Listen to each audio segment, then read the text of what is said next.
राधा माधव कुंज बिहारी जय राधा माधव कुंज बिहारी जय गोपीजन वल्लभ गिरिवरधारी जय गोपीजन वल्लभ गिरिवरधारी जय राधा माधव कुंज बिहारी जय राधा माधव कुंज बिहारी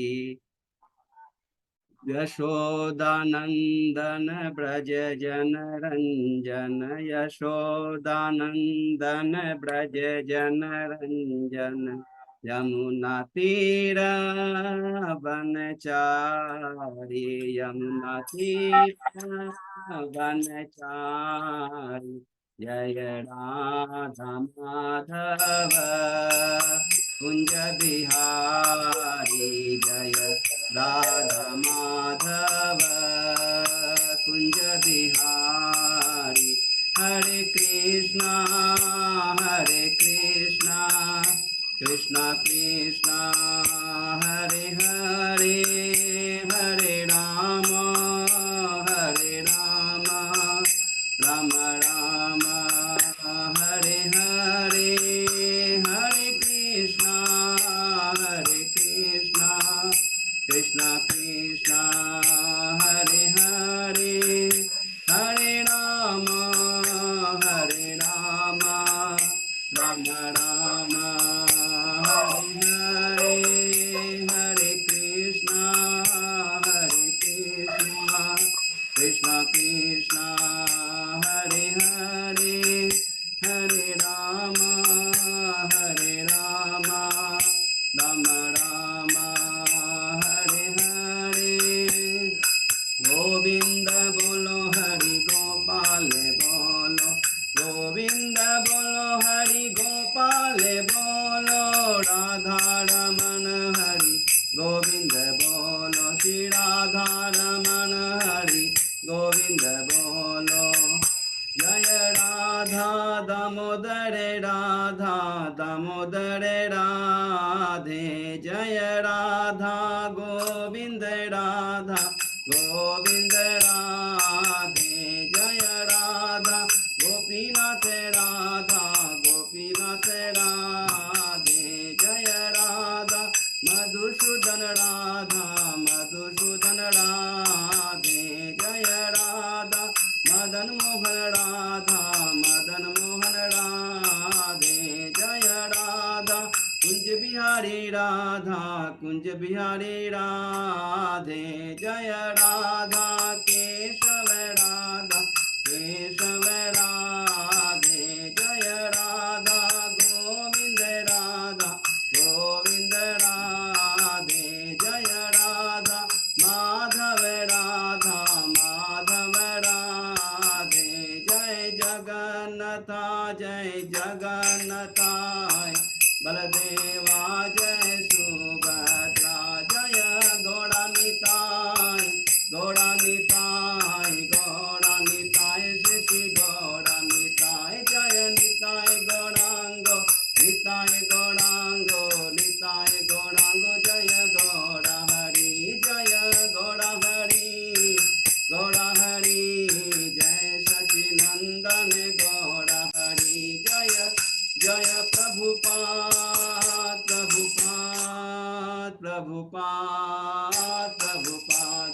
जय गुरुदेव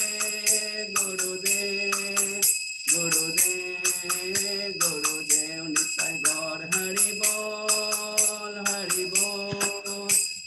गौर हरि बोल कीर्तन की जय राधा माधव की जय श्रीला प्रभुपाद की जय हरे कृष्ण सभी भक्तों को प्रणाम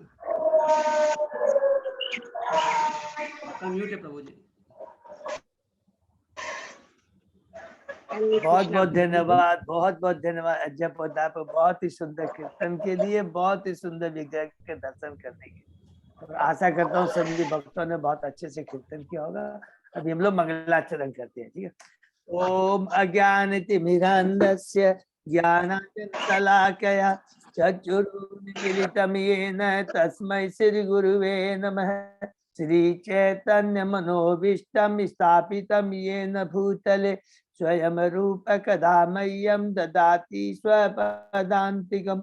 वन्देऽहं श्रीगुरु श्रीयुतपदकमलं श्रीगुरु वैष्णवांच च श्रीरूपं साग्रजातं सहगना रघुनाथं वितं तं सजीवं स्वादेतं सावभूतं परिजं सहितं कृष्ण चैतन्य देवं श्री राधा कृष्ण पादान सहगना ललिता श्री विशाखावितांत च ओम विष्णुपादाय कृष्ण प्रेष्ठाय भूतले श्रीमते भक्ति वेदांत स्वामिन इति नामिने नमस्ते सरस्वती देवे गौरवाणी प्रचारिणे निर्विशेषा शून्यवादी पाश्चात्य देशधारिणे वाञ्छा कल्पतरुभ्यश्च कृपा सिन्धुभ्य एव च पतितानां पावनेभ्यो वैष्णवेभ्यो नमो नमः।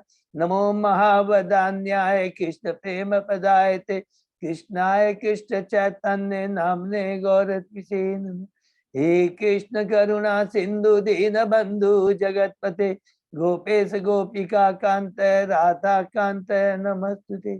तप्त कांचन गौरांगी राधे वृंदावनेश्वरी विश्वानुसुते देवी प्रणमामि हरिप्रिये। नीलांचल निवासाय नित्याय परमात्मने बलभद्र सुभद्रायां जगन्नाथाय ते नमः। जय श्री कृष्ण चैतन्य प्रभु नित्यानंद श्री अद्वैत गदाधर श्रीवासादि गौर भक्तवृंद।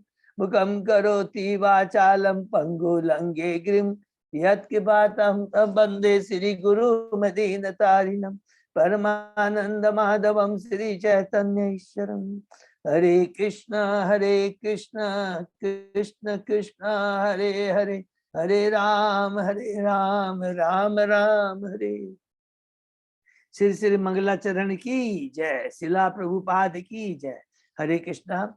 आज के श्रीमद् भागवतम चर्चा कथा अध्ययन में सभी भक्तों का हार्दिक स्वागत है।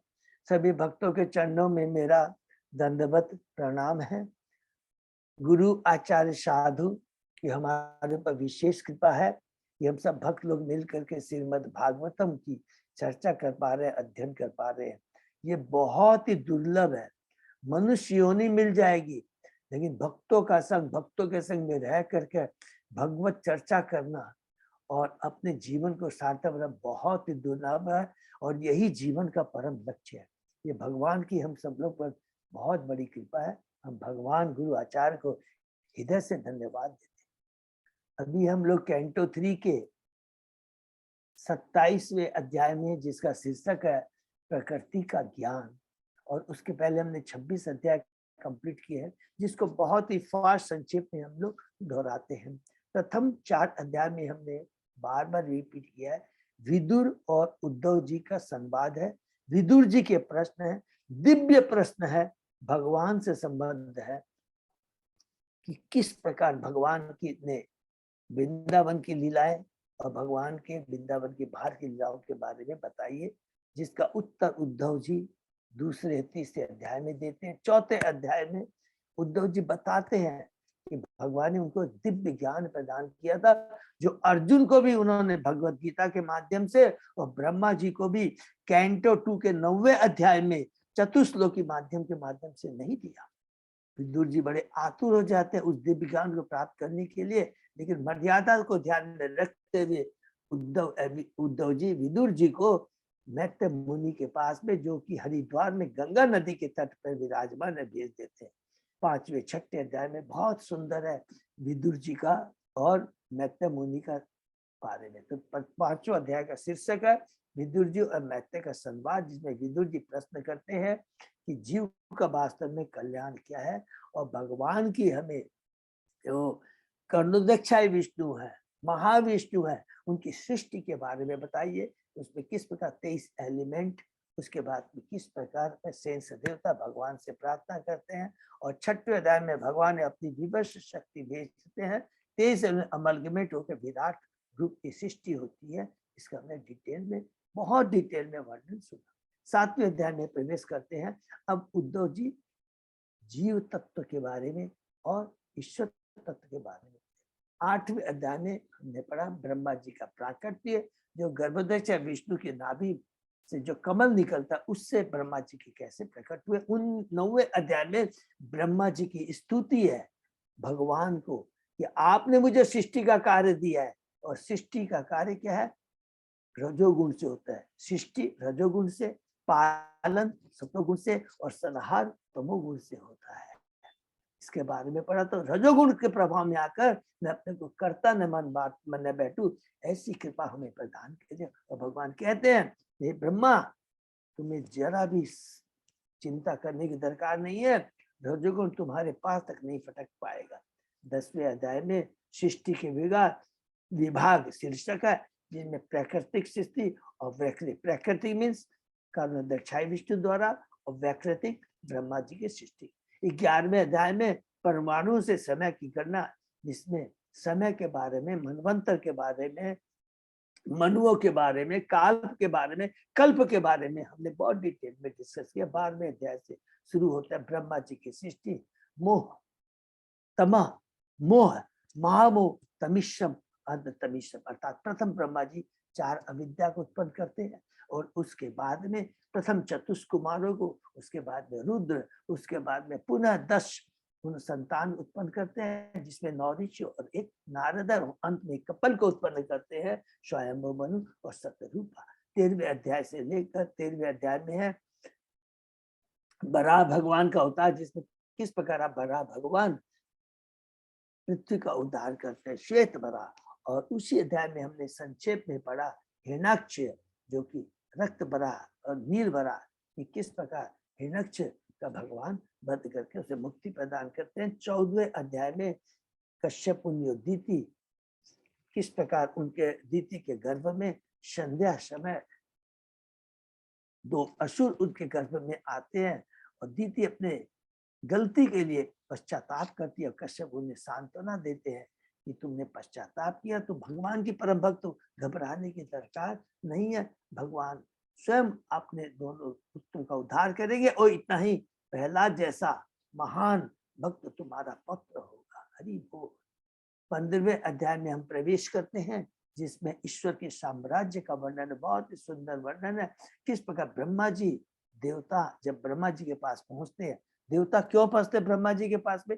तो जैसे ही दीति के गर्भ में 2 असुर आते हैं, पूरा वातावरण कलुषित हो जाता है, भयावह हो जाता है। ये बहुत इंपॉर्टेंट चीज है, याद रखिए कि असुर एलिमेंट जब आते हैं, वो वातावरण कलुषित हो जाता है, हमारी चेतना विकृत हो जाती है। वातावरण को आध्यात्मिक बनाने के लिए भक्तों का संग करना पड़ता है, आध्यात्मिक क्रियाएं करनी पड़ती है। ये बहुत इंपॉर्टेंट चीज है। पूरा ब्रह्मांड सोचिए भयानक हो जाता है 1-2 असुर का अभी तक उन्होंने जन्म नहीं लिया है, केवल गर्भ में आए हैं। देखिए कितना बड़ी एक हमारी शिक्षा है। तो ब्रह्मा जी बताते हैं घबराने की दरकार नहीं है। चतुष्कुमार का फिर वर्णन करते कि कैसे वो लोग बैकुंठ लोक में जाते हैं, और किस प्रकार वो जय विजय के द्वारा रोके जा सकते हैं भगवान के द्वार में प्रवेश करने के लिए। तो क्रुद्ध हो जाते हैं चतुष्कुमार, उनको अभिशाप देते हैं, भगवान स्वयं आते हैं और क्षमा चाहते हैं कि मेरे जो दासों से गलती हो उसके लिए मैं दायी। तो हरि बोल। 16वें अध्याय में हम लोग प्रवेश करते हैं, उसके अंदर वर्णन आता है, शीर्षक है कि चतुष्कुमार द्वारा जय विजय में द्वारपालों को अभिशाप, जिसके अंदर में चतुष्कुमार कहते हैं कि आपने जो कहा कि हे प्रभु कि ये आपकी गलती, आपके दासों ने गलती है, ये तो आपकी महानता है, आपकी करुणता है, आपकी विनम्रशीलता है। ये तो बद्ध जीव को ज्ञान देने के लिए है कि वैष्णव के प्रति कोई अपराध नहीं होना चाहिए। और फिर भगवान अंत में बताते हैं चतुष्कुमारों को कि ये जो सारा है, ये जो तुमने उनको अभिशाप दिया है कि वो भौतिक जगत में जाए मेरे द्वार पर, ये तो मेरे द्वारा लीला है। मोहन प्रभु ने हमें बताया था, सब याद रखेंगे, ये भगवान की लीला है। भगवान को बहुत दिनों से खुजली हो रही थी कि मैंने अभी तक युद्ध नहीं किया है, तो भगवान चाहते थे कि अपने भक्तों से युद्ध करे, इसीलिए वो द्वारपालों को भौतिक जगत में भेजते हैं। किसके माध्यम से? चतुष्कुमार के माध्यम से। बहुत ही सुंदर लीला है, ये सब याद रखेंगे तो बहुत होगा। उसके बाद में हम लोग 17 से लेकर के 21वें अध्याय में हिरण्याक्ष और बराह भगवान की लीला है। बहुत सुंदर कि किस प्रकार 100 साल तक गर्भ में रहने के बाद में हिरण्याक्ष का जन्म होता है, और किस प्रकार वो पूरा हिरण्याक्ष ब्रह्मा ने उत्पात मचाता है। 18वें अध्याय में भगवान बराह हिरण्याक्ष से युद्ध करते हैं, और 19 अध्याय में शिव जी की प्रार्थना करने पर ब्रह्मा जी की प्रार्थना करने पर कि हे भगवान, संध्या का समय हो रहा है। संध्या जैसे जैसे होती है असुर प्रवृत्ति शक्तियां बढ़ती जाती है। संध्या होने के पहले ही आप उसे मार डालिए। एक एक चीज में ज्ञान है, बहुत सुंदर है, भागवत ज्ञान है। और तुरंत भगवान शिव जी ब्रह्मा जी की प्रार्थना सुन करके उनका उद्धार कर देते हैं। 20वें अध्याय में हम प्रवेश करते हैं। जितना भी हम लोग ने सर्ग और विसर्ग के बारे में पढ़ा है, ये बहुत याद रखें। सर्ग और विसर्ग के बारे में, ब्रह्मा जी की सृष्टि के बारे में और महाविष्णु की सृष्टि के बारे में। महाविष्णु की सृष्टि को सर्ग कहते हैं, ब्रह्मा जी की सृष्टि को विसर्ग कहते हैं।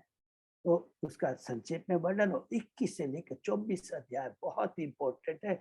यहाँ पर जो प्रथम कपल स्वयंभू मनु और माता शतरूपा से जो 5 संतानें उत्पन्न होती है, या 21वें अध्याय में सर्वप्रथम देहूति के बारे में हम पढ़ेंगे। उसके बाद में पूरे हम लोग 5वें कैंटो के 15 अध्याय में जाकर करके प्रियव्रत जो उनकी 5वीं संतान, उसके बारे में 3 पुत्री और 2 पुत्र के बारे में हम लोग कैंटो 3 के 21वें अध्याय से लेकर करके कैंटो 5 के 15 अध्याय में 5 संतानों का वर्णन आ जाएगा। शुरू करते हैं, होता है 21वें अध्याय से माता देवती से लेकर के कि शीर्षक है स्वयंभू मनु और कर्दम मुनि का संवाद, कि किस प्रकार स्वयंभू मनु कर्दम मुनि 10,000 वर्षों तक तपस्या करते हैं।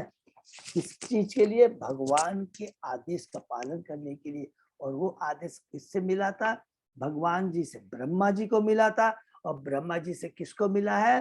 कर्दम मुनि को मिला है कि तुम संतान उत्पन्न करो। भगवान के परम भक्त है कर्दम मुनि। 10,000 वर्षों तक तपस्या करते हैं। भगवान आते हैं, उनकी दिव्य इच्छा पूरी होती है, और भगवान कहते हैं तुम्हारी मनोकामना जो एक उपयुक्त पत्नी की है पाने की, वो पूर्ण होगी। स्वयं स्वयंभू मनु तुम्हारे आश्रम में आएंगे और अप्रकट हो जाते हैं। स्वयंभू मनु आते हैं कर्दम मुनि के आश्रम में, और कर्दम मुनि का सम्मान करते हैं। हम लोग प्रवेश करते हैं 22वें अध्याय में, जिसका शीर्षक है देवहूति और कर्दम मुनि का प्राणय, माने उनका विवाह।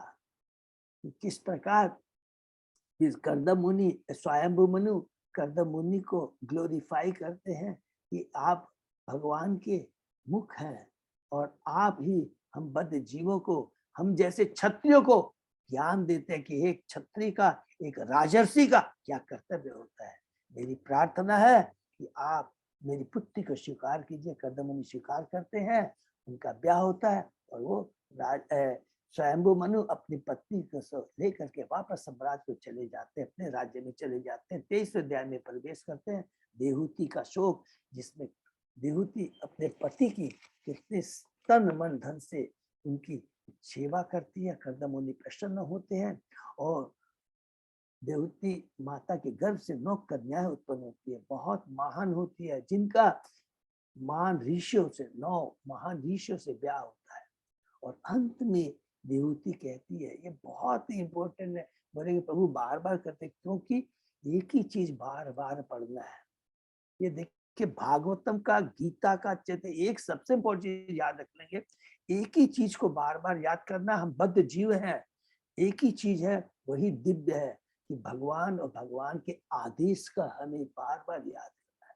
भगवान का आदेश ही है कि मेरी भक्ति करना। देहूति कहती है भौतिक जगत दुखालय है, इसके प्रति आसक्ति हमारे बंधन का कारण है, वो मनुष्य योनि का दुरुपयोग है। वही देवहूति कहती है, अभी तक तो मैंने एक महान भक्त का संग प्राप्त करके भी अपने जीवन को खाली भौतिक भोग में लगा दिया है। मनुष्य जीवन आत्म साक्षात्कार के लिए पहला प्रश्न करती है, उसके कर्म दिव्य होने चाहिए। वो कर्म क्या है?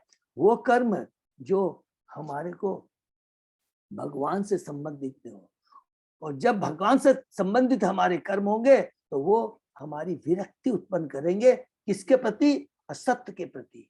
भौतिक जगत असत्य है और उसके प्रति अनासक्ति उत्पन्न करना और भगवान से अपने को जोड़ना, यही जीवन का परम लक्ष्य है। तो ये कहती है अगर हम ऐसा नहीं करते हैं तो मनुष्य जीवन, मनुष्य होते हुए मनुष्य जीवन प्राप्त मृत्यु के बराबर है। 24वें अध्याय में प्रवेश करते हैं। कर्दम मुनि का वैराग्य, देहूति को कर्दम मुनि कहते हैं, हे देहूति, स्वयं भगवान तुम्हारे गर्भ से प्रकट और अपने ज्ञान की तलवार से तुम्हारे संशय और अज्ञानता को छिन्न छिन्न कर देंगे। स्वयं ब्रह्मा जी आते हैं, देहूति को आश्वासन देते हैं, और उसके बाद में स्वयं कर्दम मुनि भगवान के पास में जाते हैं, कहते हैं कि हमारा परम सौभाग्य है कि आप हम बद्ध जीवों के घर में स्वयं पुत्र के रूप में प्रकट। बड़ी बड़ी योगी को ये सौभाग्य प्राप्त नहीं होता है। भगवान कहते हैं मैंने वचन दिया था, उसको पूरा किया है। हे कर्दम मुनि, तुम निश्चिंत रहो, मैं अपने ज्ञान से माता देहूति को दिव्य ज्ञान प्रदान करूंगा, जिससे उसके सारे संशय, उसकी सारी अज्ञानता नष्ट हो जाएगी। कर्दम मुनि प्रसन्न हो जाते हैं, घर छोड़ के चले जाते हैं और भगवान की भक्ति कर करके दिव्य धाम को प्राप्त करते हैं। उसके बाद में शुरू होता है देवहूति, माता देहूति और भगवान कपिल का संवाद, जिसमें कपिल भगवान माता देहूति प्रश्न करती है और कपिल भगवान उत्तर देते हैं। प्रश्न शुरू होता है 25 भक्ति योग की महिमा। पहला प्रश्न क्या है? एक प्रश्न भी याद रखेंगे प्लीज। पहला प्रश्न देहूति का है कि मेरी जो चेतना मैं और मेरे की भावना से कलुषित हो चुकी है, इसको दूर कीजिए। इस सारे बद्ध जीवों को के कल्याण के लिए देहूति माता ये प्रश्न करती है। जिसके गर्भ से भगवान प्रकट हो तो सोचिए वो कितनी महान होगी। तो वो क्या कलुषित उसकी चेतना हो सकती? नहीं, बद्ध जीवों के कल्याण के लिए भगवान अपने भक्तों के माध्यम से हमें शिक्षा देते। पूरा गीता में ले लीजिए, पूरा भागवतम में ले लीजिए, इवन चेतन चरितामृत में आप देखेंगे स्वयं भगवान चैतन्य महाप्रभु भक्त के रूप आके रामानंद के माध्यम से, रामानंद राय के माध्यम से, सार्वभौम के माध्यम से, अलग अलग महान भक्तों के माध्यम से हमें शिक्षा देते हैं। ये भगवान की कितनी बड़ी कृपा है कि भगवान सदैव अपने भक्त को आगे रखते हैं, सारा श्रेय भक्त को प्रदान करते हैं। ये सबसे बड़ी भगवान की कृपा है भक्तों के ऊपर। यहाँ देवहूति माता के माध्यम से प्रश्न कहते हैं कि मैं तो अपनी इंद्रियों के विक्षुब्ध हो चुकी अज्ञान के अंधकार से के गर्त में, अज्ञान के अंधकार में गर्त में गिर कर करके ग्रसित दुखी हो चुकी, कलुषित हो चुकी, मेरी चेतना कलुषित हो चुकी है। आप ही मेरे दिव्य नेत्र हैं। भगवान कहते हैं कि हे माता, मैं तुम्हें वही ज्ञान प्रदान करूंगा जो मैंने अपने बड़े बड़े ऋषियों को प्राचीन काल में बताया था। और वो ज्ञान क्या है? शुरू करते हैं, जीव को अपनी चेतना, कलुषित चेतना को शुद्ध करना पड़ता है, और उसके लिए एकमात्र चीज है भगवान की परम भक्ति में अपने को प्रवृत्त करना, और तभी उसी में आत्म साक्षात्कार की पूर्णता है। और ये भक्ति स्वरूप सिद्ध व्यक्तियों की संगति करने से ही होती है।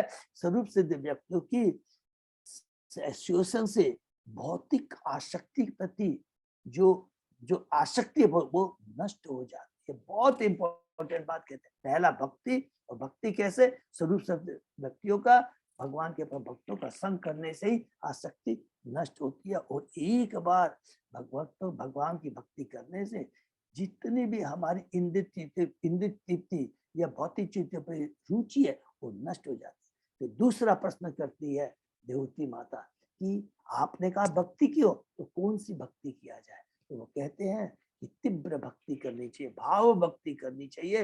लेकिन शुरू में भाव भक्ति नहीं कर सकते हैं तो हमें वैदिक भक्ति करनी चाहिए। धीरे धीरे धीरे प्रैक्टिस करेंगे तो हम लोग भाव भक्ति था, उसके बाद में कृष्ण प्रेम को प्राप्त कर लेंगे। 26वें अध्याय में प्रकृति के मूल सिद्धांत शीर्षक है, जिसके अंदर में हमने पढ़ा ईश्वर, प्रकृति और जीव के बारे में। परमात्मा, कपिल भगवान कहते हैं, हे माता देवती, मैं परमात्मा की विभिन्न कोटियों के बारे में बताएंगे, जीव के बारे में बताएंगे, ज्ञान के बारे में बताऊंगा। ज्ञान क्या है? जीव स्वरूपो कृष्ण नित्य दास, यही दिव्य की बात। और कहते हैं कि जो परमात्मा है वो तो क्या है, उनका कोई न आदि है न तो वो कोई अंत है। वो सदैव, वे सदैव सर्वत्र सब जगह दिखाई पड़ते हैं।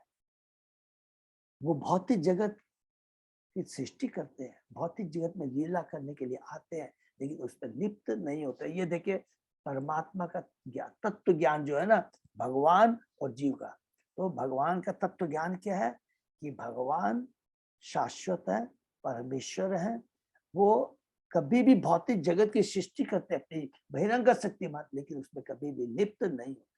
अब जीव के बारे में बोलते हैं, जीव भी शाश्वत है, लेकिन क्या है, वो 3 गुणों के प्रभाव में आकर करके बंध जाता है और अपने को कर्ता मान बैठता है। ये जीव के बारे में। फिर बोलते हैं प्रकृति के बारे में। प्रकृति के बारे में हमने बहुत डिटेल में पढ़ा।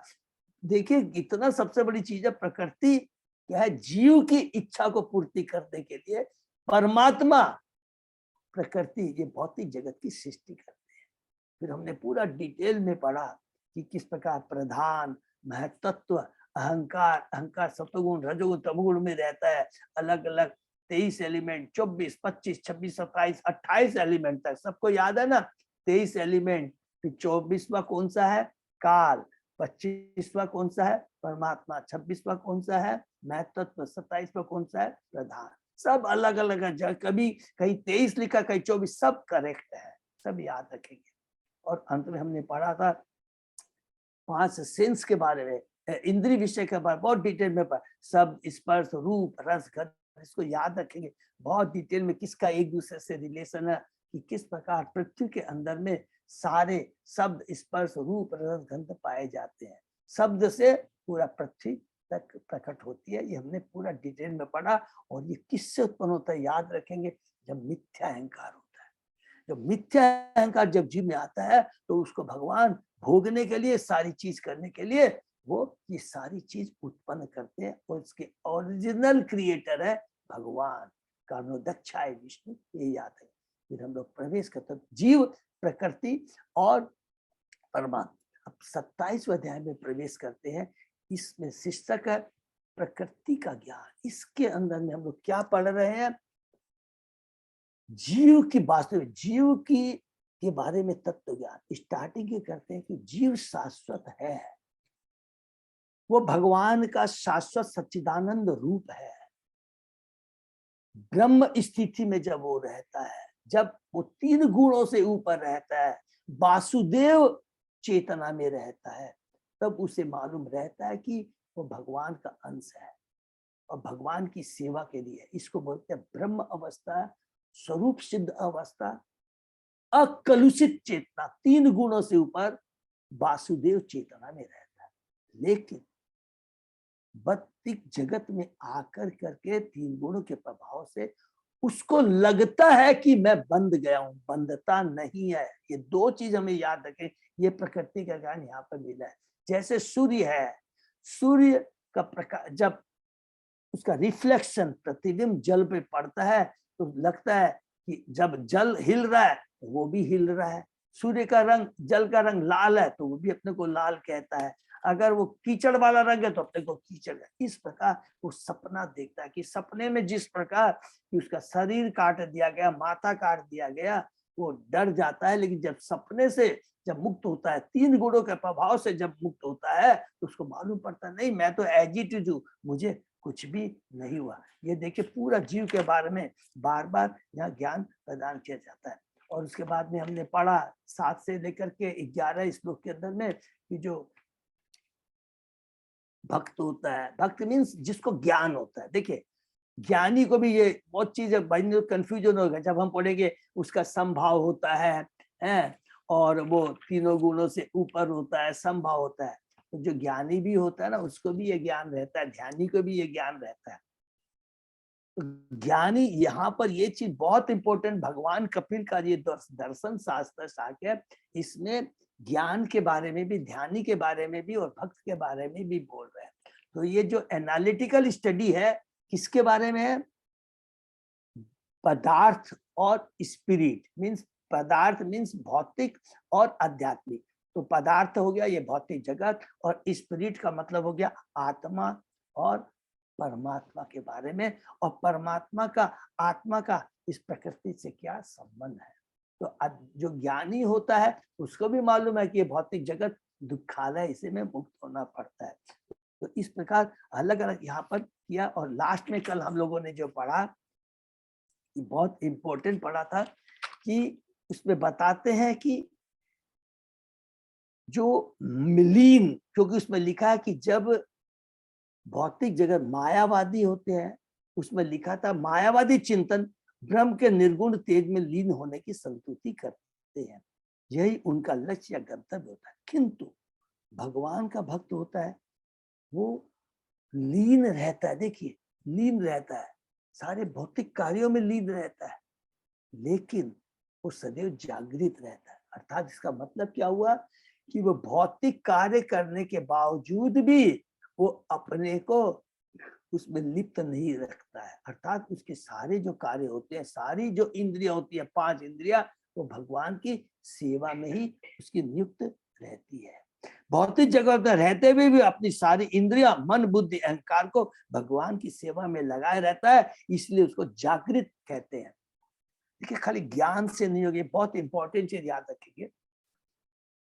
ज्ञान एक अलग चीज है कि मैं शरीर नहीं, मैं आत्मा हूं, मैं भगवान का अंश हूं, लेकिन इसको विज्ञान में परिणत करना पड़ता है। अर्थात हमें भक्ति के कार्य करने रहते हैं। जब तक हम अपने इंद्रियों को किसी कार्य में नहीं लगाएंगे तो हम लोग मुक्त नहीं हो। और वो कार्य कौन से होने चाहिए? कृष्णमय कार्य होते चाहिए, भक्ति के कार्य होना चाहिए। इसके अलावा जो ज्ञानी चिंतन करते हैं, ध्यानी ध्यान करते हैं, बहुत डिफिकल्ट है। एकमात्र सिंपल चीज है, अपने इंद्रियों को भगवान की सेवा में नियुक्त कर देंगे तो भौतिक रहते हुए भी हम जागृत कहलाएंगे। और कहते प्रभुपाद जी ने यहाँ पर फिर से मायावादी से अलग करने के लिए एक ही चीज को हिंट दे दिया कि हम विलीन नहीं होते हैं। ममे वांसे जीव लोके जीव भूत सनातन, जीव का सनातन अस्तित्व हमेशा बना रहता है। 2 उदाहरण हमेशा याद रखेंगे मायावादी से। कहला, जब पेड़ में हरा पक्षी होता है, पेड़ में जब प्रवेश करता लगता है उसमें विलीन हो गया, लेकिन तोता पेड़ में रहता दिखाई नहीं देता ध्यान से, लेकिन वो कभी भी अपना अस्तित्व नहीं खोता है। उसी प्रकार नदी का एग्जाम्पल मायावादी देते हैं, नदियां सागर में मिलकर के विलीन हो जाती है, अपना अस्तित्व खो देती है। प्रभुपाद जी कहते हैं तुम तो ऊपरा ऊपरी देखते हो, अंदर में सागर में जाके देखो, समुद्र में जाके देखो, अंदर में जो पक्षी है, जलचर प्राणी है, वो कभी अपना अस्तित्व नहीं खोते हैं। तो प्रभुपाद जी की इतनी बड़ी कृपा है, तत्व ज्ञान देता है कि आत्मा शाश्वत है, वो कभी भी अपना अस्तित्व नष्ट नहीं करती है। बहुत इंपॉर्टेंट। जबकि मायावादी शून्यवाद सब कहते हैं कि भौतिक जगत में दिखाई देती है और एक समय के बाद में जहां से आई थी वहीं पे जाके विलीन हो जाती है। फिर उसके बाद में कहते हैं कि जीव कभी विनष्ट नहीं होता। दूसरा एग्जाम्पल देते, कैसे? जो हम भौतिकता में रहते हैं, मेरा धन संपत्ति सब चला गया तो लगता है मैं विनष्ट हो गया, ये हमारी अज्ञानता के कारण है, भौतिक चीजों के प्रति आसक्ति के कारण है। अज्ञानता में हम इस भौतिक जगत को अपना कर्म क्षेत्र मान लेते हैं और शरीर, उपाधि, संपत्ति से अपने को जोड़ लेते हैं। इसके नष्ट होने से हम सोचते हैं हमारा सब कुछ चला गया, किंतु वास्तविकता तो यह है कि वह भगवान का दास है, वह उनकी सेवा करने के लिए है, यही उसके जीवन का कर्तव्य है। लेकिन अगर जब तक वो अंधकार में रहता है, माया के द्वारा, माया, ये भौतिक जगत भगवान की जब माया से ग्रसित होता है, 3 गुणों से प्रभावित रहता है, तो अपने को परमेश्वर, कर्ता, भोक्ता मान बैठता है। और इस चीज को क्लियर करने के लिए लास्ट हमने श्लोक पढ़ा। प्रभुपाद जी कहते हैं ईशोपनिषद में कहा गया है कि प्रत्येक वस्तु भगवान की है एवं भगवान की सेवा के लिए है, एवं इन चीजों को अपनी इंद्रियों के भोग में लगाते हैं तो हम चोर कहलाएंगे एवं भगवान द्वारा दंडित होंगे। इसलिए सबसे बड़ा कर्तव्य क्या है? अपने अस्तित्व को ज्ञान के द्वारा अपने अस्तित्व को पहचान कर करके उसके अनुसार कर्तव्य करना, यही हमारे कर्म की पूर्णता है। ये ज्ञान की यहाँ तक पढ़ा और आगे भी लास्ट तक हम लोग यही चीज पढ़ेंगे। बार बार प्रभुपाद जी यहाँ पर अपने तात्पर्य के माध्यम से और कपिल भगवान देवती माता जी एक ही चीज बताएंगे, जीव का वास्तविक जीव तत्व क्या है, पूरा इसके अंदर में यही चीज बता रहे हैं। ठीक है, तो इसके आगे हम लोग आज पढ़ते हैं। ओम नमो भगवते वासुदेवाय, ओम नमो भगवते वासुदेव।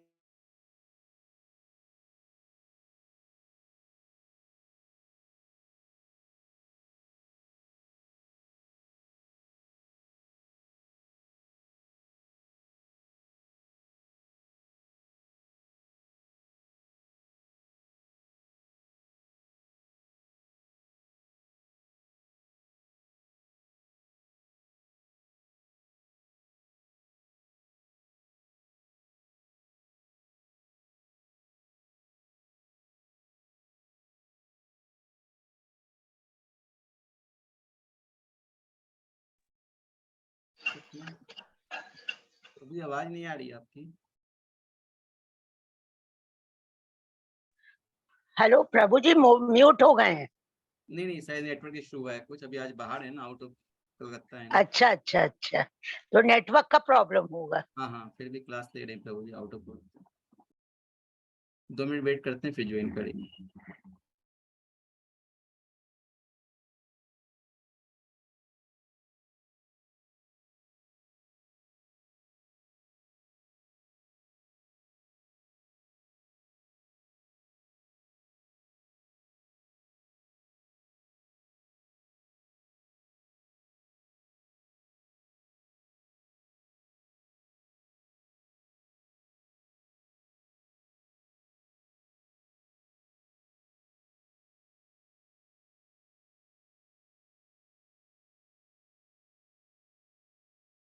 वो ये थोड़ा सा चार्ज खत्म हो गया था।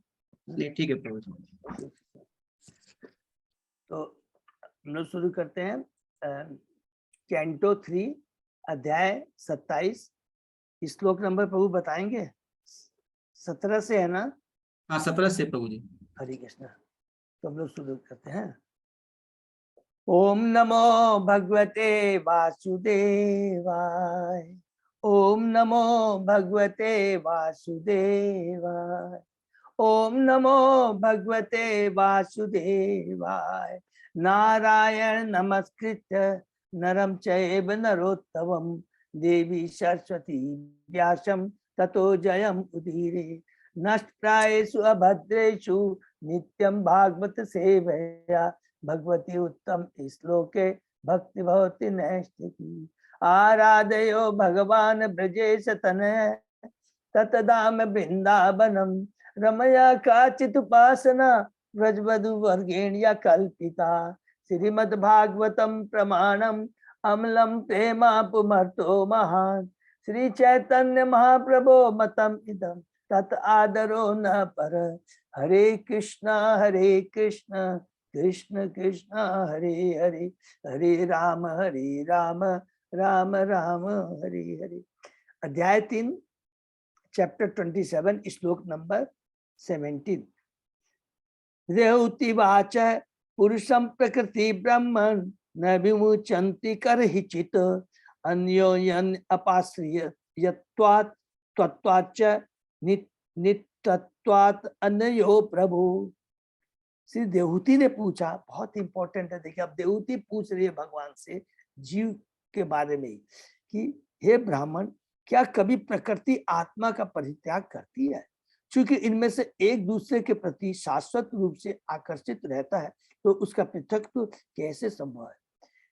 क्या कभी प्रकृति आत्मा का परित्याग करती है? कभी भी परित्याग करती है? माने यहाँ पर पूछ रहे कि जीव आत्मा का लिबरेशन कैसे होता है, कैसे मुक्त होता है। वो तो कहते हैं इम्पॉसिबल।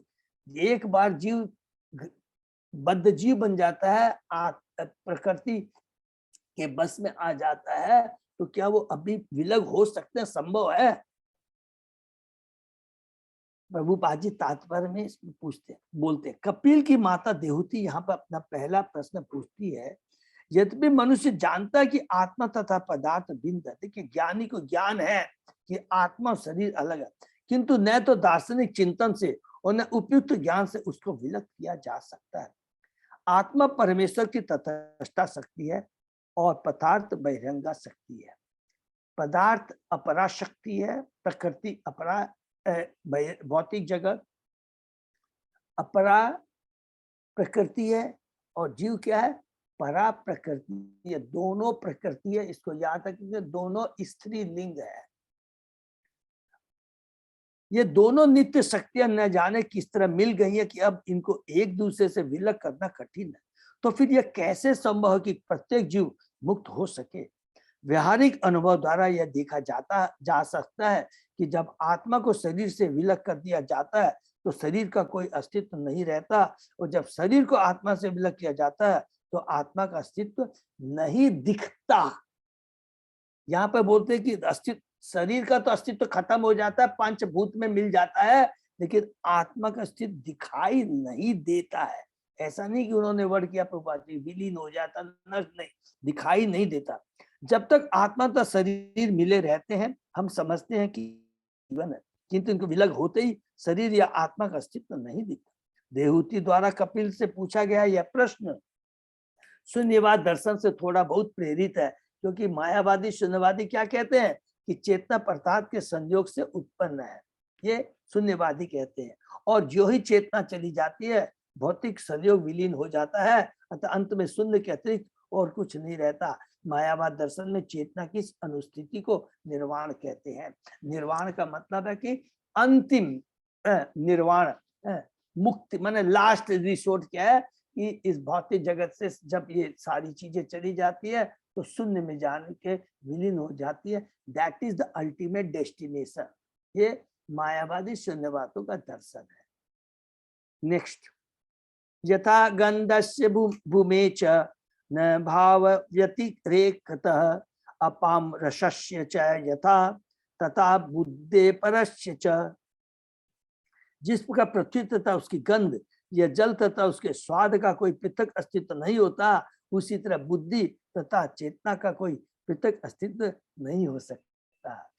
देखिए कितना कितना सुंदर सुंदर है। हम लोगों ने गीता में क्या पढ़ा है कि जो जल का स्वभाव होता है गंध, वो कभी भी अलग नहीं किया जा सकता उस चीज से।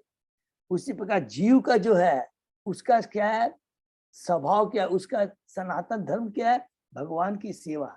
सेवा का भाव को अलग नहीं किया जा सकता है। लेकिन यहाँ पर देवती माता जो दूसरा प्रश्न करती है कि कैसे, किस तरह का संबंध है कि शरीर और आत्मा का, जैसे गंध का पृथ्वी से, जल का स्वाद से। तो ये प्रश्न करती है। यहाँ उदाहरण दिया गया कि किसी भी भौतिक वस्तु में गंध होती है, फूल पृथ्वी सभी में गंध होती है। यदि पदार्थ में से गंध विलग कर दिया जाए तो पदार्थ को पहचाना नहीं जा सकता। यदि जल में स्वाद न हो तो जल व्यर्थ है, यदि अग्नि में उष्णता न हो तो अग्नि व्यर्थ है। इसी प्रकार बुद्धि के अभाव में आत्मा का कोई अर्थ नहीं होता। ये जस्ट प्रश्न कर रही है देवती। और हम लोग जब आध्यात्मिक दृष्टि से जब भी हम लोग बात करेंगे, याद रखें कि क्या बोलेंगे, अग्नि में उष्णता न है तो अग्नि व्यर्थ है। मीन्स अग्नि के अंदर में जो ताप है, उष्णा है, वो किसके चलते? अग्नि है। भौतिक जगत में जो कुछ भी है वो भगवान के चलते। हम लोग ऐसे एक्सप्लेन करते हैं, सबको क्लियर, एक एक चीज को, तत्व को हम लोग अच्छे समझेंगे। ये रियल भक्ति, ये ज्ञान है, ये रियल ज्ञान है। इसको ऐसे एक्सप्लेन करेंगे। नेक्स्ट, अकर्तु कर्म बंधो अयम पुरुषस्य यत आश्रय गुणेषु सस्तु प्रकृते केवल्यम तेषु अतः कथम। अतः समस्त कर्मों का कर्ता न होते हुए जीव तब तक कैसे स्वतंत्र हो सकता है जब तक पति उस पर अपना प्रभाव डालकर और उसे बांधे रहती है। अतः फिर से रिपीट कर रहा हूं, अतः समस्त कर्मों का कर्ता न होते हुए भी जीव वास्तव में कर्ता नहीं है। जीव तब तक कैसे स्वतंत्र हो सकता है जब तक प्रकृति अपना प्रभाव डालकर उसे बांधी रहती है। अर्थात यहाँ कितनी सच बात बोले, जीव कर्ता नहीं है, अपने को कर्ता मानती है। क्यों मानती है? प्रकृति का 3 गुणों का प्रभाव के चलते है। और जब तक ये 3 का प्रभाव नहीं बनता, जीव बंधा रहता है और वो स्वतंत्र कैसे हो सकता है। यद्यपि जीव पदार्थ के संसर्ग से स्वतंत्र होना चाहता है, किंतु उसे छुटकारा नहीं मिलता। वास्तव में जैसे जीव अपने आप को प्रकृति के गुणों के अधीन कर देता है, वो अपने को कर्ता मान बैठता है। वैसे ही उसके सारे कार्य प्रकृति द्वारा प्रभावित होने लगते हैं और वह निष्क्रिय हो जाता है।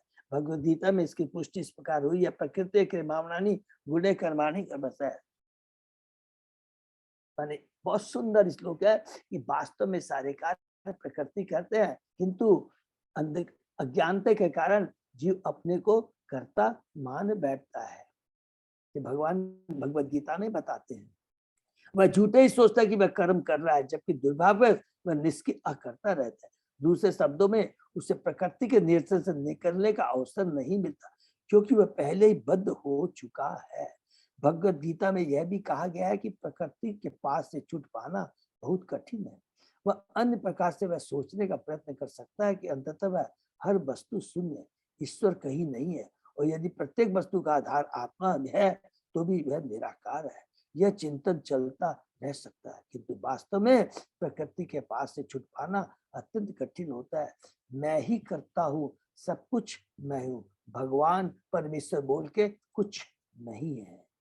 देवती प्रश्न करती है कि यद्यपि मनुष्य तरह तरह से सोचता है कि जब तक वह प्रकृति के बस में है तब तक उसकी मुक्ति कहाँ।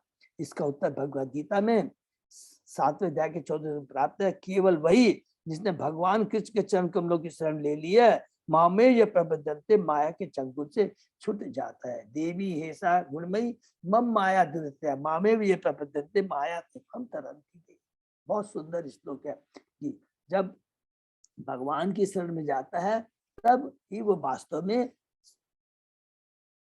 किसी के चरणों में जाता है, तभी वो भक्ति के चंगुल से छूट सकता है। माने बहुत सिंपल चीज है, बार बार एक ही चीज को बहुत हम लोग को रिपीट कर रहे हैं कि हम अज्ञानता से ज्ञान प्राप्त कर करके भगवान के आदेश के अनुसार जब हम कर्म करने लग जाते हैं तो बहुत इजीली इस भौतिक जगत में रहते हुए हम माया के चंगुल से छूट जाएंगे। सकते नहीं, 100% छूट जाएंगे। ये भगवान के वचन है, ये किसी का दूसरे का वचन नहीं है। ये 7वें अध्याय का 14 से भगवान के वचन है, और भगवान कहते हैं छूट जाता है, छूट सकता है कहीं नहीं बोला भगवान ने। हर जगह भगवान ने कहा कि मेरी एक बार शरण में आ जाए, न मैं भक्ता परिणश्यति, और जो एक बार भी मेरी भक्ति करता, भक्ति नष्ट नहीं होती है, एक बार मेरी शरण में आ जाता है दुखालय से मुक्त हो जाता है। कहीं भी भगवान ने किंतु नहीं कहा, 100% गारंटी दी है। इससे बड़ी गारंटी और कोई नहीं दे सकता। ये चीज को हम लोग ध्यान रखेंगे। चूंकि देवते आत्मसमर्पण करने के निकट है, अतः उसके प्रश्न अत्यंत बुद्धिमत्तापूर्ण है कि मनुष्य कैसे मुक्त हो सकता है। जब तक मनुष्य प्रकृति के गुणों द्वारा दृढ़ता से बंध है, तब तक वह किसी तरह शुद्ध आध्यात्मिक जगत में रह सकता है। यह झूठे ध्यानकर्ता के लिए संकेत भी है। ऐसे अनेक तथा के ध्यान करता है जो सोचते हैं कि मैं परमात्मा हूँ, मैं प्रकृति के कार्यों का संचालन कर रहा हूँ, मेरे ही निर्देशन में सूर्य घूमता तथा चंद्रमा उदय होता है। वे सोचते हैं कि ऐसे चिंतन या ध्यान से वे मुक्त हो सकते हैं, किंतु देखा जाता है कि ऐसे व्यर्थ ध्यान के 3 मिनट बाद ही प्रकृति के गुणों से बंध जाते हैं। अपने उच्च ध्यान के तुरंत बाद ही ध्यान करता प्यासा हो उठता, मुझे प्यास लग गई है, मुझे भूख लगी है और कुछ पीना या धूम्रपान करना चाहता है। यद्यपि वह प्रकृति की मजबूत मुट्ठी में रहता है तो भी वह सोचता है कि मैं माया के पास से मुक्त हूँ। यही सोचना ही सबसे बड़ी अज्ञानता है कि मैं मुक्त हूँ, जबकि वो मुक्त नहीं है और अपने को प्रोटेक्ट, कंट्रोलर और एंजॉय मान। देहूती का यह ऐसे व्यक्ति के लिए है जो यह झूठा दावा करता है कि वह सब कुछ है, अंत में हर वस्तु शून्य है और पाप या पुण्य कर्म नहीं होता। ये सभी निरीश्वरवादी खोजे हैं, निराकारवादी, शून्यवादी, ये सब उसी के बारे में प्रभुपाद जी बताए। वस्तुतः जब तक मनुष्य भगवत गीता में बताई गई विधि के अनुसार भगवान की शरण में नहीं जाता, तब तक माया के पास से छुटकारा नहीं मिलता। इसको अंडरलाइन कर लेंगे बस। जब तक भगवत गीता के द्वारा भगवान के वचनों को अपने जीवन में धारण करके हम कार्य नहीं करेंगे, तब तक कोई भी शक्ति, ब्रह्मांड की कोई शक्ति, कोई ज्ञान, कोई भी आपका एक्शन हमें भौतिक जगत से छुटकारा नहीं दिला सकता। हरि बोल। क्वचित तत्व अवमर्शेन निवृतम भयम उल्ब वर्णनम अनिवृत निमित्तत्वात् पुनः प्रत्यवतिष्ठते। यदि चिंतन तथा मूल सिद्धांतों की पूछताछ से बंधन के महान भय से बच भी लिया जाए तो भी वह पुनः प्रकट हो सकता है, क्योंकि इसके कारण का अंत नहीं हुआ। हरि बोल। बहुत सुंदर, बहुत इंपॉर्टेंट है कि यदि चिंतन मूल सिद्धांत के पूछताछ से बंधन के महान भय से बच भी लिया जाए तो भी वह पुनः प्रकट हो जाता है, क्योंकि इसके कारण का अंत नहीं हुआ है। इसका कारण है कि जो जीव बंधता है, जब तक उस कारण को समझकर उसको काटने की विधि को जब तक हम फॉलो नहीं करेंगे तो परमानेंट सॉल्यूशन मिल नहीं सकता। और परमानेंट सॉल्यूशन क्या है? केवल भगवान की भक्ति करना। इवन ज्ञानी ध्यानी भौतिक जगत से छुटकारा पा जाते हैं, ब्रह्म ज्योति में विलीन हो जाते हैं, किंतु फिर उन्हें भौतिक जगत में आना पड़ता है। केवल एक बात, भगवान की भक्ति कर करके, भगवान के आदेश का पालन कर करके परमानेंट सॉल्यूशन हो जाता है। फिर दोबारा उसे इस भौतिक जगत में नहीं आना पड़ता, अर्थात माया के चंगुल में, तीन गुणों के चक्कर में वो नहीं पड़ता। अपने आप को पदार्थ बंधन उत्पन्न होता है, क्योंकि अहंकार प्रकृति पर अधिकार जताना चाहता है, जो मिथ्या अहंकार। लेकिन हमने कुछ श्लोक पहले रिपीट करना भूल गया था। मिथ्या अहंकार क्या है? कि I am the proprietor, I am the controller, I am the enjoyer. और सच्चा अहंकार क्या है? कि मैं भगवान का दास। अहंकार होना बहुत जरूरी है, लेकिन मिथ्या अहंकार नहीं होना चाहिए।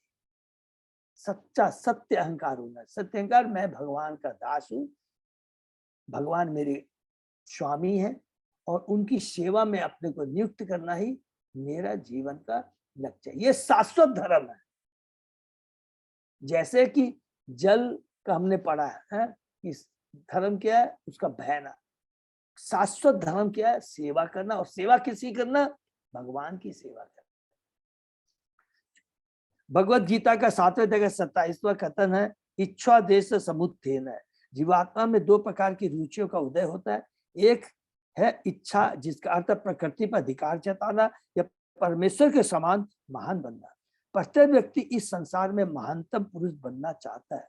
दूसरी है द्वेष, अर्थात ईर्ष्या। जब मनुष्य कृष्ण या भगवान से द्वेष करता है तो वह सोचता है कि कृष्ण ही सर्वस्व क्यों है, मैं भी कृष्ण जैसा हूँ।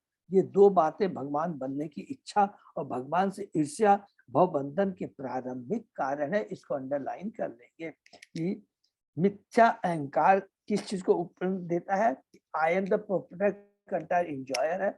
और जब वो चीजें वास्तव में पूरी नहीं होती है, घृणा करता है, क्रोध करता है, माने बहुत सारी दुश्चिंताएं और अवगुण उत्पन्न हो जाते हैं। ये मिथ्या अहंकार के चलते। जब तक चिंतक मुक्ति का इच्छुक या शून्यवादी, महान बनने, सब कुछ होने या ईश्वर के अस्तित्व को नकारने की कोई ना कोई इच्छा रखता है, तब तक उसकी मुक्ति का प्रश्न ही नहीं उठता। हरि बोल। देवती अत्यंत बुद्धिमता पूर्वक कहती है, कोई भले ही सिद्धांतता विशेषता करते हुए यह कह कि ज्ञान के द्वारा वह मुक्त हो गया है, किंतु वास्तव में जब तक कारण विद्यमान है तब तक वह मुक्त नहीं है। ज्ञान से मुक्ति नहीं मिलती है। ज्ञान से कि हम शरीर नहीं, हम आत्मा है, हम शू कर ले, मैं कुछ भी आप कर लीजिए, इवन कुछ ध्यानी ज्ञानी कुछ भी कर ले, लेकिन जब तक वो कारण क्या है? कारण क्या है? भगवान की माया। जब तक भगवान की इस माया प्रकृति, तीन गुणों से जो जीव बंधा, इससे मुक्त नहीं होता है। और जब तक भगवान की भक्ति नहीं कर लेता है, तब तक वो किसी भी हालत में मुक्त नहीं हो सकता। भागवत का 10वां 14वां भगवत गीता पूछती है अनेक जन्मों तक ऐसे चिंतन के बाद जब मनुष्य अपनी वास्तविक चेतना को प्राप्त होता है, वास्तविक चेतना क्या है? जीवे स्वरूप कृष्ण नित्य दास, और भगवान श्री कृष्ण की शरण में जाता है, तभी उसकी ज्ञान की खोज पूरी होती है। इसको प्लीज अंडरलाइन कर लेंगे। पूर्ण ज्ञान की पूर्णता कब क्या है? कि मैं भगवान का अंशु नंबर 1 और मैं भगवान की सेवा के निमित्त, भगवान की सेवा के लिए ही हूं। यह तभी ज्ञान पूर्ण होता है। खाली मैं शरीर नहीं, मैं आत्मा हूं, भौतिक जगत दुखालय है, नहीं चलेगा। ये पूर्ण की ज्ञानता इसी में। भागवत का 10वां 14वां 4वां कहता है कि यदि कोई भक्ति के शुभ पद को छोड़कर केवल चिंतन द्वारा वस्तु को जानना चाहता है, ज्ञानी बनना चाहता है, तो वृथा ही अपना समय गवाता है। हरि बोल। कलिष्यंती ये केवल बोध लभ्यते, इस प्रकार का श्रम केवल होता है, कोई अन्य परिणाम नहीं निकलता। चिंतन का श्रम रिक्तता में समाप्त होता है। यहाँ यह उदाहरण सकता है कि रिक्त धान को कूटने से क्या लाभ, उसका चावल तो पहले से ही निकला रहता है। उसी का मात्र चिंतन से मनुष्य भव बंधन से मुक्त नहीं हो सकता, क्योंकि कारण अभी भी विद्यमान है। पहले कारण का निषेध करना होता है, तब कर्म प्रभाव निरस्त होता है। अगले श्लोकों में भगवान इसकी व्याख्या करते हैं। तो यहाँ पर अभी हम लोगों ने जो पढ़ा 17, 18, 19 4 श्लोक में देवती माता प्रश्न करती है कि लिबरेशन कैसे हो सकता, मुक्ति कैसे हो सकती है? ज्ञान से नहीं, ध्यान से नहीं, तो फिर इसका कारण क्या? अब भगवान उत्तर देंगे, और यहाँ पर भगवान तीव्र भक्ति को रिकमेंड करेंगे। बहुत ही पावरफुल है। तो हम लोग नेक्स्ट क्लास में करेंगे। देखिए देवती माता के प्रश्न। तो यहाँ पर ज्ञान योग, ध्यान योग, सबके बारे में कपिल भगवान बताएंगे। एनालिटिकल स्टडी किस चीज का? प्रकृति के बारे में, भौतिक जगत के बारे में, जीव के बारे में, परमात्मा के बारे में, प्रकृति के बारे में, फिर अध्यात्म के बारे में। अध्यात्म 3 तरह का हो गया, ज्ञान योग, ध्यान योग और भक्ति योग। तो सारा एनालिटिकल स्टडी बता रहे हैं कि जीव क्या है, परमात्मा क्या है, प्रकृति क्या है, ये भौतिक जगत की सृष्टि क्या है, किसने की है, और ये भौतिक जगत का कारण क्या है। ये तो ये हो गया। फिर अध्यात्म ज्ञान, अध्यात्म, क्योंकि कपिल ने कहा तुम्हें आध्यात्मिक कार्य करने चाहिए। तो आध्यात्मिक क्या है? ज्ञान योग, ध्यान योग, भक्ति योग। यहाँ पर देखिए अभी तक माता कपिल ने, देवहूति ने प्रश्न किए, कहीं भी जवाब नहीं मिला, लेकिन प्रभुपाद जी इतने कृपालु हैं, फट से यहाँ पर में तात्पर्य के माध्यम से बोल देते हैं कि केवल भक्ति से ही हो सकता है। लेकिन अभी रियल उत्तर हम लोगों को, ये तो प्रभुपाद जी ने कृपा की है, अब रियल उत्तर भगवान हमें उत्तर देंगे 21वें श्लोक से, जो कि हम लोग कल स्टडी कर सकते हैं। तो किसी का कोई प्रश्न है तो पूछिए। हरे कृष्णा प्रभु जी, पदार्थ का मतलब क्या हुआ? भौतिक जगत माता जी, जो निर्जीव, जो पदार्थ मीन्स ये भौतिक जगत है। ये सारी, ये जो हमने पढ़ा ना, ये सारी चीजें जो पढ़ा, जो कारणोदक्षाय विष्णु ये जो करते हैं ना, जिससे ये सारी चीजें उत्पत्ति होती है भौतिक जगत में, ये दृश्य जगत के अंदर। पदार्थ का मतलब, और दूसरी चीज मैं बता दूं टेक्निकल, पदार्थ जो चीज नष्ट हो जाता है, स्पिरिट जो हमेशा शाश्वत रहता है। ठीक है, जो टेम्परेरी है वो पदार्थ है, जो शाश्वत है वो क्या है? स्पिरिट है। स्पिरिट मीन्स क्या बोलते हैं हिंदी में? चिन्मय। चिन्मय, चिन्मय, हरि बोल, चिन्मय। माता जी समझ में आ गया सरोजिनी रोहिणी माता जी? ये भौतिक मतलब पदार्थ मतलब चिन्मय है जो नष्ट होता रहता है। पदार्थ चिन्मय नहीं है। पदार्थ तो क्या कि जो नष्ट होता रहता है, और चिन्मय माने जो शाश्वत है। तो पदार्थ माटी, जल, अग्नि, वायु, ये सब पदार्थ है। ये पदार्थ है माता जी, जो हम लोगों ने पढ़ा है कि पृथ्वी, अग्नि, जल, वायु, आकाश, मन, बुद्धि, माने ये सारी, एक तो सूक्ष्म तत्व है, एक भौतिक। हमने बहुत डिटेल में सारी चीज पढ़ा ना, ये सारी पदार्थ है। तो भौतिक चीजों के प्रति, पदार्थ के प्रति आसक्ति हमारे बंधन का कारण है। ठीक है ना? कारण है। इसी से हमने मुक्त, भौतिक चीजों के प्रति आसक्ति हमारा पदार्थ कारण है, हमारा बंधन का कारण है ना, बंधन का कारण। बहुत सुंदर है एनालिटिक से, ये भगवान कपिल का है। ये हम लोग इसको अच्छे से पढ़ लेंगे, समझ लेंगे ना, तो सारा कंफ्यूजन हमारा दूर हो जाएगा। पूरा एकदम तत्व, माने जो रियल बोलते हैं तत्व ज्ञान, ये बहुत इंपॉर्टेंट है। देखिए इसीलिए चेतन चरितमृत में कृष्णराज कविराज गोस्वामी ने कहा कि बहुत लोग ये जस्ट मैं 1 मिनट लूंगा कि कृष्णदास कविराज गोस्वामी जब चेतन चरित में पढ़ने जाओ उसमें एक ही चीज की वार्निंग दे रहे हैं कि आदि लीला के अंदर में तत्व ज्ञान पूरा भरा हुआ तत्व ज्ञान, तो तत्व ज्ञान से पीछे भागना नहीं चाहिए। जब तत्व ज्ञान हमको अच्छा हो जाएगा, ये जो हम डिस्कस करें भगवान की बहुत कृपा, तब लीला सुनने में आनंद आएगा, तब बहुत आनंद आएगा और सारा भ्रम कंफ्यूजन सारा दूर हो जाएगा। तो इसको हम लोग अच्छे से पढ़ेंगे आपस में मिल कर करके, तो आगे हम लोग जो और भी पढ़ेंगे ना कि जैसे कि स्थान, पोषण, मनवंतर, उति, आश्रय, इसमें बहुत आनंद आएगा, बहुत हम लोग को आनंद आएगा। ठीक है ना? तब और तुरंत मालूम पड़ेगा अरे हम कौन है, भगवान कौन है, भगवान की शक्ति क्या है, एक शक्ति का दूसरे से क्या रिलेशन है, पूरा चीज समझ में आ जाएगा। ठीक है ना? हरे कृष्णा।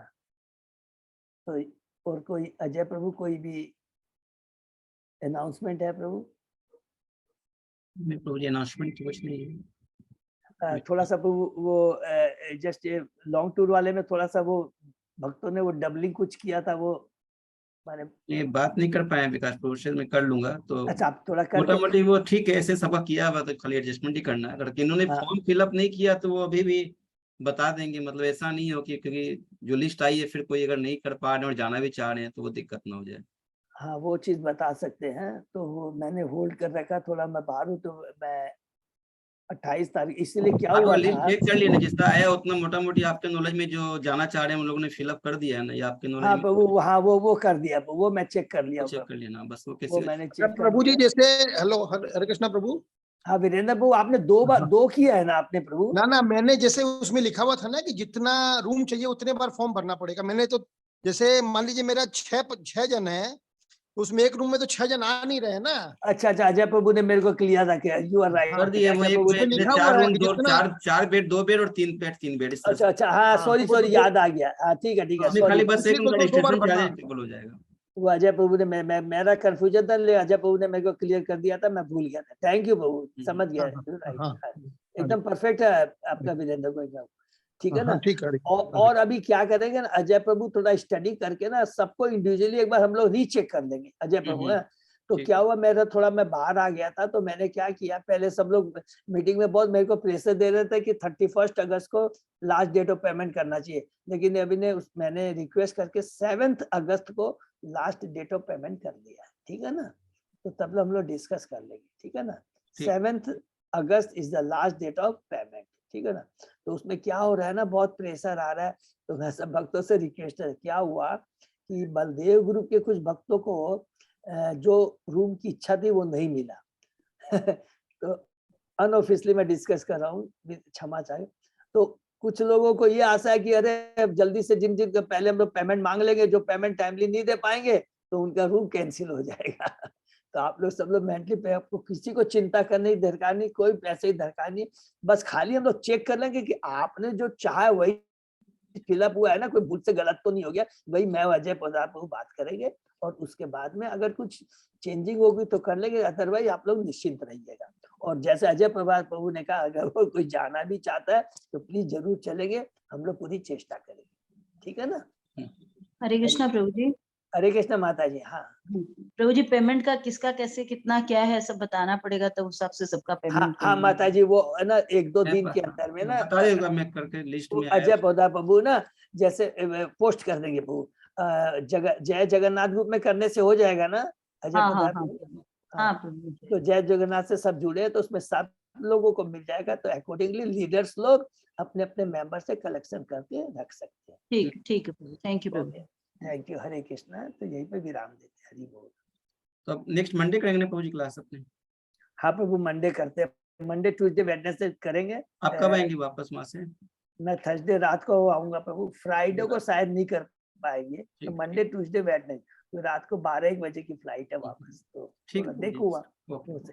हरे कृष्णा, आपकी बहुत कृपा है, बाहर रह रहे उसके बाद नहीं प्रभु, ये भक्तों की ये आप लोग की कृपा है, मैं सही दिल से बोलता हूँ। सब प्रयास से इंस्पायर्ड होते हैं प्रभु जी की, नहीं तो नॉर्मली नहीं प्रभु, मैं भी इसलिए चाहता हूँ कि भक्तों से संग जुड़ा रहे। ये जो बार बार पढ़ रहा हूँ ना प्रभु, ये पढ़ के सब लोगों के लिए, हम सब एक दूसरे के लिए प्रयत्न करेंगे। और इतना माने प्रभुपाद जी, गुरु महाराज और सब इतने खुश होंगे ना कि बहुत हमारा भी कल्याण है, गुरु का आदेश का भी, भगवान के आदेश का भी पालन हो रहा है।